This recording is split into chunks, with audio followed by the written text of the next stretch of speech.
Ar kada nors susimąstėte, kodėl šalis turinti 10 milijonų gyventojų ir kariaujanti didžiausią bei intensyviausią šio amžiaus karą žiūri į mus, vos 3 milijonus piliečių turinčią valstybę, ne tik kaip į partnerius, bet kaip į tam tikrą moralinį ir politinį kompasą? Tai nėra tik emocinis pareiškimas, tai gryna, šalta statistika ir geopolitinė analizė. Šiandien mes kalbame apie tai, kaip mus mato ukrainiečiai.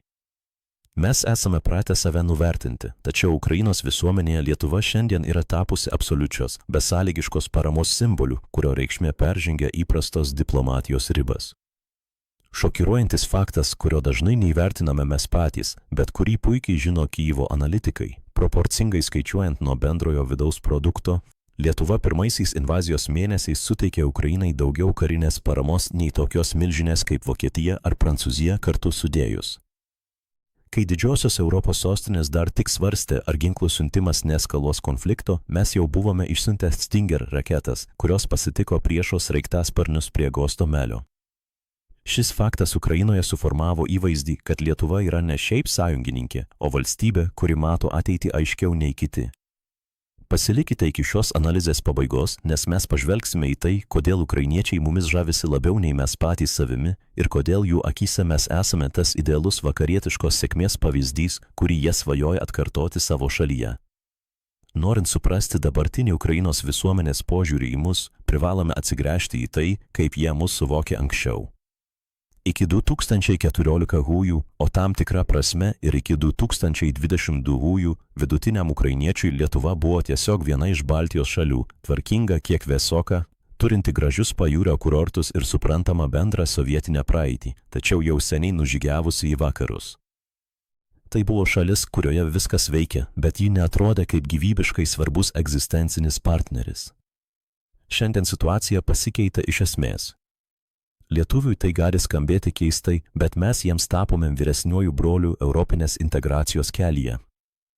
Tik šį kartą šis terminas neturi nieko bendro su imperinėmis ambicijomis. Tai brolis, kuris pirmas išsiveržė iš narvo, susitvarkė savo namus ir dabar laiko atviras duris tam, kuris vis dar kovoja viduje. Ši analizė svarbi kiekvienam iš mūsų, nes ji parodo, kokią milžinišką minkštąją galią mes sukūrėme per pastaruosius 30 mečius. Ukrainiečių akimis mes esame sėkmės istorija, kuri įrodė, kad transformacija iš sovietinės provincijos į modernę, aukštųjų technologijų ir skaidraus valdymo šalį yra įmanoma. Jie mato mūsų sėkmę ten, kur mes dažnai matome tik problemas. Pereikime prie konkrečių stereotipų, kurie šiandien dominuoja Ukrainos viešojoje erdvėje, kalbant apie Lietuvą. Pirmasis ir bene stipriausias stereotipas – tai įsitikinimas, kad Lietuva yra valstybė, kurioje korupcija praktiškai neegzistuoja. Ukrainos politikos ekspertai ir paprasti piliečiai dažnai pateikia Lietuvą kaip pavyzdį savo politikams. Jie stebi mūsų institucijų darbą, mūsų skaitmenizacijos lygį ir daro išvadą, kad mes sukūrėme sistemą, kurioje įstatymas yra viršesnis už asmeninės pažintis. Nors mes patys žinome savo vidinės bėdas, ukrainiečių akyse mūsų antikorupcinis modelis yra beveik idealus. Antrasis stereotipas yra susijęs su mūsų drąsa. Ukrainos žiniasklaidoje Lietuva piešiama kaip maža, bet neįtikėtinai stipri šalis, kuri nebijo Rusijos. Jie mato, kaip mūsų vadovai kalba tarptautinėse arenose ir stebisi, kaip valstybė, neturinti milijoninės armijos, gali turėti tokį tvirtą stuburą. Tai sukuria tam tikrą mitą apie Lietuvą kaip apie geopolitinį Dovydą, kuris ne tik nebijo Galijoto, bet ir moko kitus, kaip su juo elgtis. Trečias stereotipas – tai mūsų ekonominis klestėjimas. Vidutinis ukrainietis, matydamas statistiką, kurioje mūsų bendrasis vidaus produktas vienam gyventojui siekia apie 24–26 tūkstančius eurų, kai jų pačių rodikliai net ir prieš karą buvo kelis kartus mažesni, suvokia mus kaip turtingą vakarų valstybę. Jie mato Vilnių nebe kaip postsovietinį miestą, o kaip modernų fintech ir startuolių centrą, kuriame gyvenimo kokybė nenusileidžia Berlynui ar Paryžiui. Tačiau čia pat susidurėme su įdomiu reiškiniu – tiesos ir šių stereotipų susidūrimu. Ukrainos visuomenėje egzistuoja mitas, kad Lietuva visiškai ir galutinai išgyvendino rusų kalbą ir Rusijos įtaką iš visų gyvenimo sferų. Realybė yra kiek subtilesnė ir ukrainiečiai atvykę čia kaip karo pabėgėliai kartais patiria lengvą šoką. Jie tikisi rasti šalį, kurioje apie Rusiją net nekalbama, tačiau pamato, kad mes vis dar turime rusakalbių mažumą, kad Vilniaus gatvėse vis dar galima išgirsti rusišką žodį ir kad mūsų kova su šiuo palikimu vis dar tęsiasi. Ukrainiečiai stebisi, kaip mes sugebame išlaikyti demokratinius standartus ir toleranciją, tuo pačiu metu vykdydami griežtą dekomunizacijos politiką. Jie mato, kad mūsų procesai vyksta teisinėje erdvėje, be radikalių sukrėtimų ir tai jiems yra didžiausia pamoka. Mes jiems parodome, kad įmanoma būti griežtiems principams, bet išlikti europietiškai nuosaikiems. Kitas svarbus faktas, kurį ukrainiečiai analizuoja, yra mūsų socialinė parama. Ukrainos pabėgėliai, radę prieglobstį Lietuvoje, yra sužavėti ne tik valstybės pagalba, bet ir paprastų žmonių susitelkimu. Akcija Blue Yellow Bayraktar pirkimo kampanija – tai įvykiai, kurie Ukrainoje tapo legendomis. Jie supranta, kad tai nebuvo tik valdžios sprendimas, tai buvo visos tautos valia. Tai sugriovė bet kokius likusius stereotipus apie šaltus ir uždarus lietuvius. Kodėl ukrainiečiai apie mus galvoja būtent taip?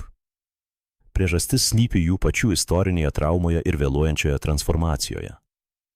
Ukrainos intelektualai dažnai pabrėžia, kad 10-ajame dešimtmetyje Lietuva pasirinko šoko terapiją ir greitą integraciją į vakarų struktūras, kol Ukraina bandė balansuoti tarp rytų ir vakarų. Šiandien jie mato tos klaidos kainą. Mūsų sėkmė jiems yra gyvas įrodymas, kas galėjo nutikti su Ukraina, jei jie būtų buvę tokie pat ryžtingi kaip mes 1990-aisiais. Tai nėra tik pavydas, tai yra gilus suvokimas, kad Lietuva yra jų pačių geresnė versija ateityje. Propaganda čia taip pat vaidina vaidmenį, tik ji yra pozityvi. Ukrainos informacinėje erdvėje Lietuva yra vienintelė šalis, apie kurią praktiškai niekada nebūna negatyvių naujienų. Kiekvienas mūsų politikų pareiškimas, kiekviena ginkluotės siunta yra plačiai nušviečiama, sukuriant vaizdinį, kad mes esame patikimiausias užnugaris. Tuo tarpu Rusijos propaganda bando įteigti, kad mes esame tik amerikiečių marionetės, tačiau ukrainiečiai į tai reaguoja su ironija. Jie sako, kad jei būti marionetė reiškia gyventi taip, kaip gyvena lietuviai, tai jie mielai pasirinktų tokį patį kelią. Verta palyginti dabartinę Lietuvą ir Ukrainą skaičių kalbą, nes būtent skaičiai geriausiai parodo atotrūkį, kurį ukrainiečiai taip trokšta įveikti. Mūsų BVP vienam gyventojui viršija Ukrainos rodiklius 5 ar 6 kartus. Mūsų nedarbo lygis, siekiantis apie 6–7 procentus, net ir ekonominių svyravimų metu, jiems atrodo kaip nepasiekiamas stabilumas. Tačiau ukrainiečiai pastebi ir kitą dalyką – mūsų infrastruktūrą. Lietuvis važiuodamas automagistrale Vilnius Kaunas gali skųstis kelio danga, bet ukrainiečiui tai yra europinis standartas, apie kurį jie svajoja savo regionuose. Mes dažnai nebematome savo pasiekimų, nes jie mums tapo norma. Ukrainiečiai mums primena, kad ta norma yra sunkaus darbo ir teisingų politinių sprendimų rezultatas. Jie mato mūsų unicorn startuolius kaip Vinted ar Nord Security ir suvokia, kad Lietuva nebetraukia žemės ūkio vežimo, o skrenda skaitmeniniu lėktuvu. Tai keičia jų požiūrį į tai, kas yra maža valstybė. Jie supranta, kad dydis geopolitikoje ne visada yra lemiamas veiksnys, jei turi technologinį pranašumą ir intelektinį kapitalą. Ukrainiečių reakcijos, kai jie pamato tikrąją Lietuvos realybę, dažnai būna susijusios su pozityviu šoku. Jie tikisi rasti šalį, kuri vis dar kovoja su sovietiniu paveldu taip pat skausmingai kaip jie, bet randa visuomenę, kuri jau seniai gyvena kitomis vertybėmis. Pavyzdžiui, ukrainiečių verslininkai, kurie masinio persikėlimo metu pasirinko Vilnių kaip savo operacijų bazę, yra nustebinti verslo aplinkos skaidrumo. Jiems šokas yra tai, kad mokesčių inspekcija ar kitos kontroliuojančios institucijos gali būti konsultantais, o ne baudėjais. Ši patirtis vėliau grįžta į Ukrainą kaip pasakojimai apie tai, kaip turi veikti valstybė. Tai kuria neįtikėtina prestižą Lietuvai. Ukrainos elitas mato Lietuvą kaip vartus į ES rinką, o ne tik kaip tranzito zoną. Tai yra didžiulis pokytis nuo tų laikų, kai mes buvome vertinami tik kaip buvę likimo broliai. Bet ne viskas yra tik rožinėmis spalvomis nudažyta. Mes turime suprasti, kad ši ukrainiečių meilė Lietuvai užkrauna mums ir didžiulę atsakomybę. Jie iš mūsų tikisi lyderystės. Kai mes dvejojame, jiems skauda labiau nei mums. Ukrainos visuomenėje egzistuoja tam tikra baimė, kad vakarų parama gali išblėsti ir jie tikisi, kad Lietuva bus tas balsas, kuris neleis Europai užmigti. Jie mato mus kaip savo pagrindinius advokatus Briuselyje ir Vašingtone. Ši politinė pozicija mums kainuoja, tačiau ukrainiečių akyse tai padaro mus moraliniais lyderiais regione. Jie mato, kad mes nebijome gadinti santykių su autoritariniais režimais dėl vertybinių principų. Tai jiems suteikia vilties, kad ir jų kova nėra beprasmė. Ką visa tai reiškia mums, lietuviams? Pirmiausia, tai turėtų būti milžiniškas pasididžiavimo šaltinis. Mes dažnai linkę save plakti, lyginti su estais ar skandinavais ir jaustis atsilikusiais. Tačiau 40 milijonų tautos požiūris rodo, kad mes esame pasiekę neįtikėtinų aukštumų. Mes esame suformavę valstybę, kuri yra pavyzdys kitiems. Tačiau tai taip pat reikalauja ir budrumo. Ukrainiečiai pastebi mūsų pažeidžiamumą dėl Rusijos įtakos zonų, kurios vis dar bando infiltruotis per energetiką ar dezinformaciją. Jie mus perspėja, mes matėme, kaip tai prasideda, būkite budrus. Šis abipusis ryšys sukuria unikalią saugumo architektūrą.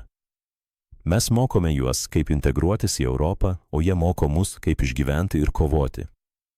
Analizuojant ekonominį aspektą, negalima pamiršti ukrainiečių investicijų Lietuvoje. Tai ne tik pabėgėliai, tai ir kapitalas, kuris ieško saugios užuovėjos. Ukrainiečiai mato Lietuvą kaip stabilumo salą. Tai, kad jų verslas čia kuriasi, rodo pasitikėjimą mūsų teisinę sistemą. Mes konkuruojame su Lenkija dėl šių investicijų ir nors Lenkija yra didesnė rinka, Lietuva laimi savo efektyvumu ir skaitmeniniais sprendimais. Ukrainos DIA programėlė, kurią jie pagrįstai didžiuojasi, iš dalies buvo įkvėpta būtent Baltijos šalių pasiekimų skaitmenizacijoje. Tai rodo, kad mes esame idėjų donorai. Mes ne tik duodame ginklus, mes duodame viziją, kaip gali veikti moderni skaitmeninė valstybė. Šis ryšys tarp mūsų tautų nėra laikinas reiškinys. Tai yra strateginė ašis, kuri keičia jėgų pusiausvyrą rytų Europoje. Ukrainiečiai mato Lietuvą ne kaip mažą šalį Europos pakraštyje, o kaip naujos, stiprios ir vertybiškai vieningos Europos centrą. Jie vertina tai, kad mes suprantame jų kalbą ne tiesioginę prasme, o perkeltinę. Mes žinome, ką reiškia okupacija, ką reiškia tremtis ir ką reiškia laisvės kaina. Šis bendras emocinis ir istorinis kodas sukuria pasitikėjimą, kurio neįmanoma nusipirkti jokiomis dotacijomis. Baigiant šią analizę, svarbu pabrėžti pagrindinės išvadas. Lietuva Ukrainos akyse per pastaruosius kelerius metus transformavosi iš vienos iš Baltijos šalių į strateginį saugumo ir vertybių bastioną. Mes esame vertinami dėl savo ryžto, kuris viršija mūsų fizinį dydį. Ukrainiečiai iš mūsų mokosi visko, nuo karių rengimo standartų iki mokesčių sistemos administravimo. Jie mato mūsų sėkmę kaip garantiją, kad ir jų pastangos pasibaigs pergale bei klestėjimu. Mums tai yra priminimas, kad per 30 metų mes padarėme stebuklą, kurio patys dažnai nepastebime. Mes sukūrėme šalį, kurią kiti laiko savo svajonę. Faktai kalba patys už save, parama siekianti daugiau nei 1% BVP, visų turėtų Stinger raketų perdavimas pačiu kritiškiausiu metu ir nuolatinė diplomatinė lyderystė padarė Lietuvą artimiausią Ukrainos sielą. Tai nėra tik politika, tai yra nauja geopolitinė realybė. Mes nebėra tie, kurie tik prašo pagalbos iš vakarų. Mes esame tie, kurie nustato toną ir rodo kryptį.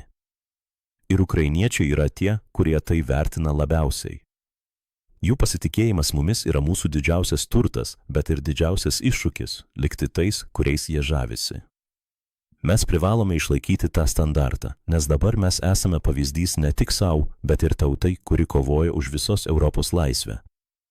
Ką Jūs manote apie tokį Ukrainos požiūrį į mus? Ar mes tikrai esame tokie stiprus, kokius mus mato jie, o gal mums dar patiems reikia tuo patikėti? Parašykite savo nuomonę komentaruose, nes ši diskusija yra apie mūsų visų bendrą ateitį. Ar norėtumėte, kad detaliau paanalizuočiau, kaip konkretus Lietuvos ekonominiai rodikliai, pavyzdžiui, mūsų fintech sektoriaus augimas tiesiogiai veikia Ukrainos verslo sprendimus keltis būtent pas mus, o ne į kaimyninę Lenkiją ar Vokietiją?